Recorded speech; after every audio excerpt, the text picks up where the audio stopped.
Hello, my name's Kathy Russell, and this is an overview of the Melbourne Waterway Research Practice Partnership Project, Predicting Geomorphic Disturbance and Stream Channel Change in Urban Catchments.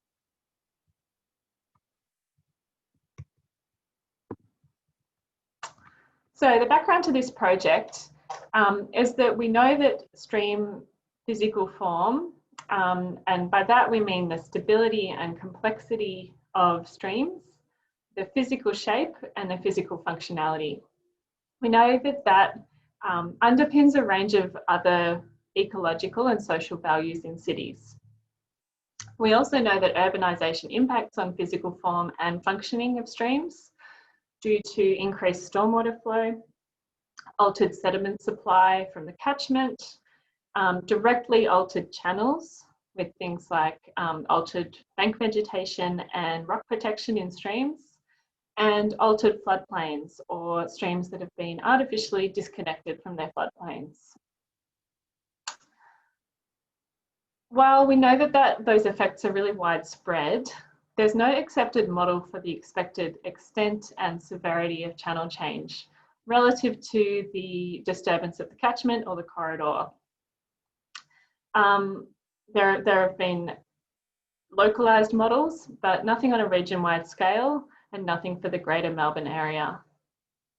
So we need this type of model to plan for geomorphic change and to demonstrate the benefits of moving away from business as usual urban catchment management for the protection or sustaining of geomorphic form and function.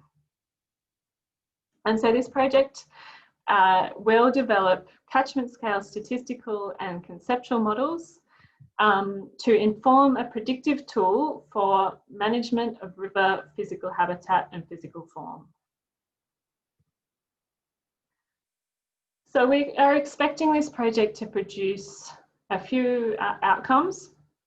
Firstly, a better understanding of the response of stream physical form to urbanisation across the Melbourne Water region, including thresholds of change. So what kind of catchment conditions produce a change in streams that is a point of no return or that substantially changes their trajectory and their recovery potential. We're expecting to produce a predictive tool based on our models to assist with planning, so planning for impacts of development scenarios. And we're also expecting to produce an understanding of the level of intervention required to achieve sustainable physical form of urban streams. So how much, for example, stormwater control intervention is required, or how much riparian land do we need to protect to sustain physical form and functioning in urban streams. And finally, we're expecting to produce improved methods for using remote sensing data and remote sensing technologies to assess stream physical form. And so we're expecting these benefits to Melbourne Water. Firstly, to produce or provide greater spatial coverage of physical form data. And so we're using a region-wide remote sensing approach based on LiDAR data. And we're hoping to, so currently and in the past, most physical form assessments have been at the site scale. And so we're hoping to improve the spatial coverage of that information and give more of a region-wide perspective to allow better understanding of asset condition across the region and better prioritisation of management actions. We're expecting to be able to inform the Healthy Waterway Strategy MARI and potentially to improve physical form, conceptual models and targets and support and track progress towards those targets. We are expecting to improve understanding of linkages between physical form and ecosystem health with our linkages with the Habitat Suitability Models project. And we are expecting to potentially support land development and waterway planning so that they can better plan for geomorphic response of streams, or that they can set management actions, stormwater control requirements, and reserving floodplain space to protect and support geomorphic function of streams. So ultimately, we envisage that this kind of improved planning could lead to reduced expenditure on physical form management in urban streams. The methods that we're using for this project are mainly based on they're very broad scale spatial methods looking across the region, and we're using statistical methods to explain the physical form or the shape and size of streams relative to the level of urban development in the catchment. And so we're using regional spatial data sets describing catchment condition like climate, geology, imperviousness, and vegetation as our predictor variables. And then LiDAR-based channel metrics like bankful width, bankful depth as our response variables. Then once we have some statistical models, we'll do some targeted desktop and field validation. And so this can be direct validation of our measures and also validation of predictions of the models to see how well it performs in new areas. We'll be developing some new spatial analysis methods. So for example, can we extend the data coverage beyond what we already have? So we have currently channel dimensions for about 2,000 kilometres of stream, but we would like to be able to extend that further, more broadly, and also to extend it into smaller streams. So understanding what we can get from the data that's available and what methods we might use to do that. And we're developing some conceptual models of the evolution pathways of streams. So how they progress through these responses to urbanisation, and if there are repeated or consistent patterns in how they respond across the region. That will be conceptual but underpinned by quantitative data. So to date, we have produced a literature and data review report that's available in the Melbourne Water Library, or you can contact me for a copy. We've done some initial statistical modelling and presented the findings of that modelling at the Symposium for Urban Stream Ecology in early 2020 in Austin, Texas. And so that was based on the data that's available, that's already available, that approximately 2,000 kilometres of stream data. And then we've also investigated the methods and how much time is required to re-extract or extend that channel dimension data. We've just finished an engineering master's project on the ecologically relevant geomorphic metrics that can be extracted from remote sensing data. In this case, variability, metrics that describe the variability of stream geomorphology from LiDAR data. We've coordinated with Streamology on a couple of related Melbourne Water projects.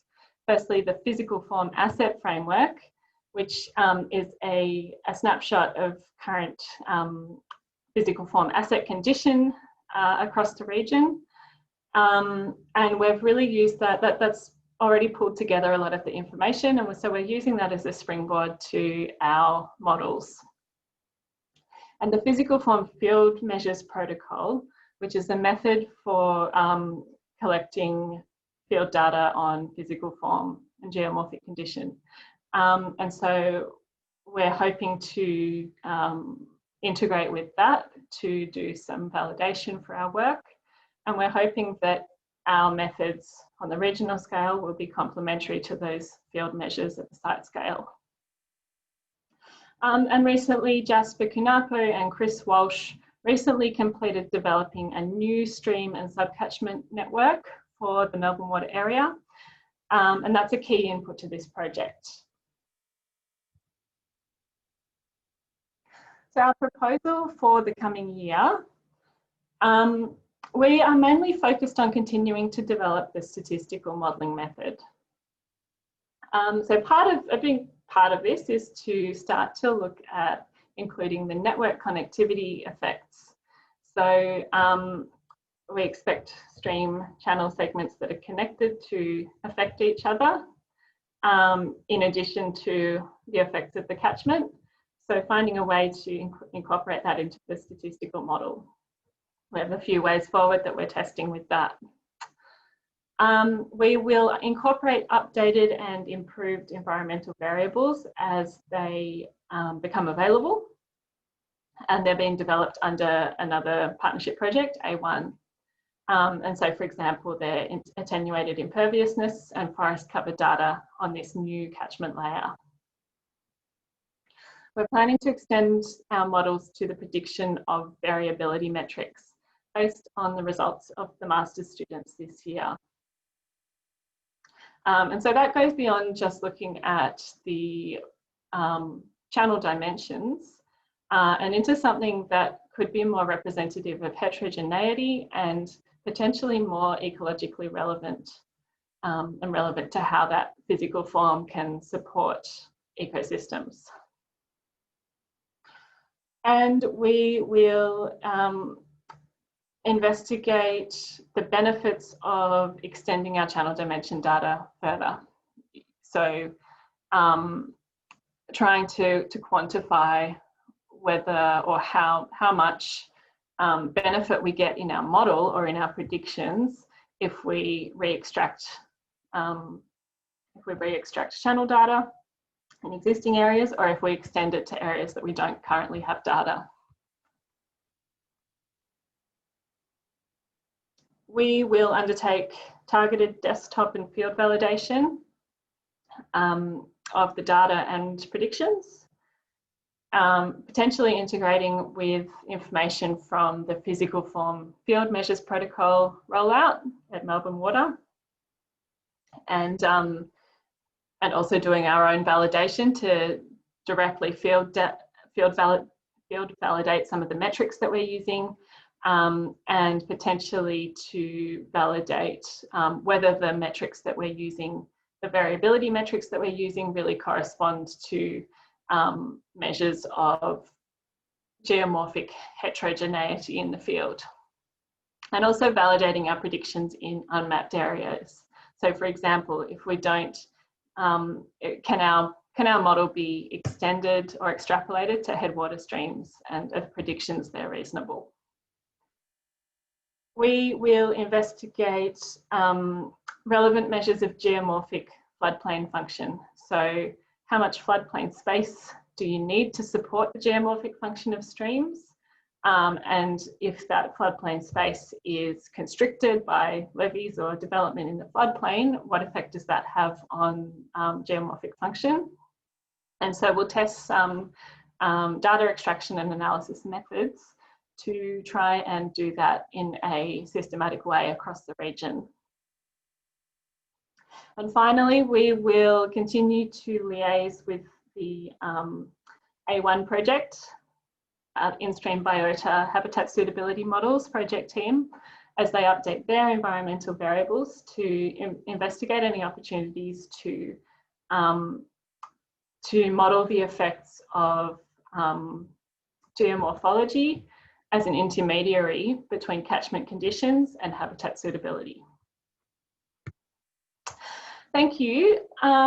Just wanted to acknowledge the project team that we're working with on this, both from University of Melbourne and Melbourne Water.